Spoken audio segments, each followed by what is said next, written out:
السلام علیکم ورحمۃ اللہ وبرکاتہ۔ الحمد للہ رب العالمین والعاقبۃ للمتقین والصلاة والسلام علی اشرف الانبیاء والمرسلین نبینا محمد وعلی آلہ وصحبہ اجمعین وبعد۔ فقال النبی صلی اللہ علیہ وسلم افضل الصدقۃ علی ذی الرحم الکاشح۔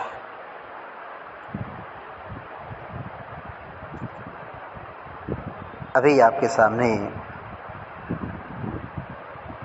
ایک چھوٹی سی حدیث پڑھی گئی ہے،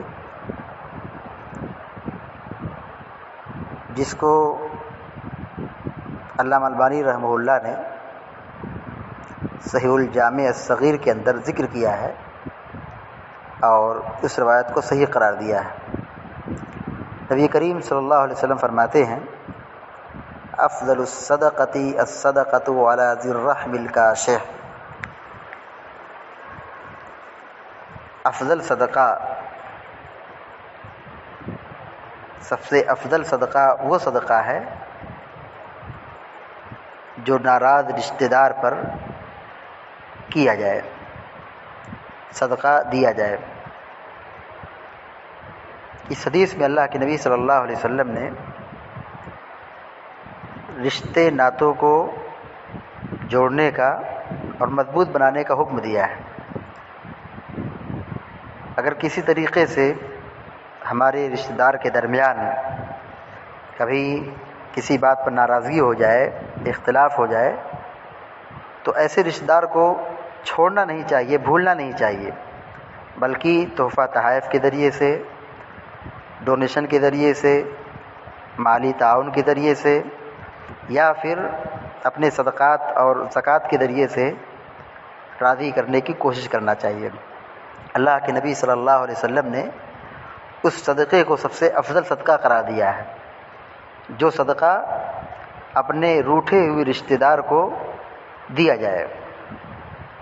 صدقہ کسی پر بھی کیا جائے یہ بڑی فضیلت کا کام ہے، بہت بڑے ثواب کا کام ہے، لیکن اگر صدقہ رشتہ دار پر ہو تو اس صدقے کا ایک الگ ہی مقام ہے، اس کا ایک الگ ہی ثواب ہے۔ اور اگر وہ رشتہ دار ہم سے روٹھا ہو، اس سے انبن ہو گئی ہو، جس سے ہماری ناراضگی چل رہی ہو، تو ہم نہ ناراض ہو جائیں، ہم نہ روٹھ جائیں، بلکہ اس سے منانے کی کوشش کریں، اس کو منانے کی کوشش کریں، اس کو اپنے سے جوڑنے کی کوشش کریں، اور اپنا صدقہ اور اپنا عطیہ ایسے رشتہ دار کو ضرور پہنچائیں۔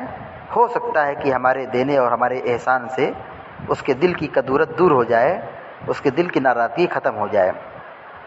جس سماج میں ہم لوگ زندہ ہیں یا زندگی گزار رہے ہیں، یہ وہ سماج ہے جس میں ہماری میجورٹی اکثریت یہ ہے کہ وہ اپنے سے کمزوروں کو دباتی ہے، یا ہر آدمی اپنے مفاد کی فکر میں ڈوبا ہوا ہے۔ ایسے موقع پر ہمیں یہ حدیث یاد دلاتی ہے، ہماری تربیت کرتی ہے کہ ہم اپنے رشتہ داروں کو مضبوط بنائیں، اپنے رشتہ داروں کو توڑنے کی کوشش نہ کریں بلکہ جوڑیں۔ اپنا صدقہ اور اپنی زکوٰۃ اپنے رشتہ داروں کو دینے کی کوشش کریں۔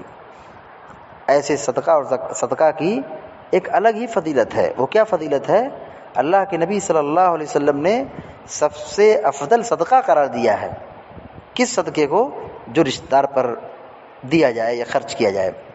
ایک حدیث میں اللہ کے نبی صلی اللہ علیہ وسلم نے فرمایا الصدقۃ علی المسکین صدقہ، کہ مسکین اور غریب پر صدقہ کرنا یہ ایک صدقہ ہے، لیکن وہی صدقہ اگر ہم مسکین اور غریب جو ہمارے سماج اور ہمارے معاشرے کا ہے اس کو چھوڑ کر کے اپنے رشتہ داروں پر خرچ کیا جائے، وَعَلَى ذِي الْقَرَابَةِ وَعَلَى ذِي الْقَرَابَةِ، اور اگر وہی صدقہ قرابت داری رشتہ داری پر کیا جائے تو اللہ کے نبی صلی اللہ علیہ وسلم فرماتے ہیں اثنتان، ڈبل صدقہ ہے، ڈبل ثواب ہے۔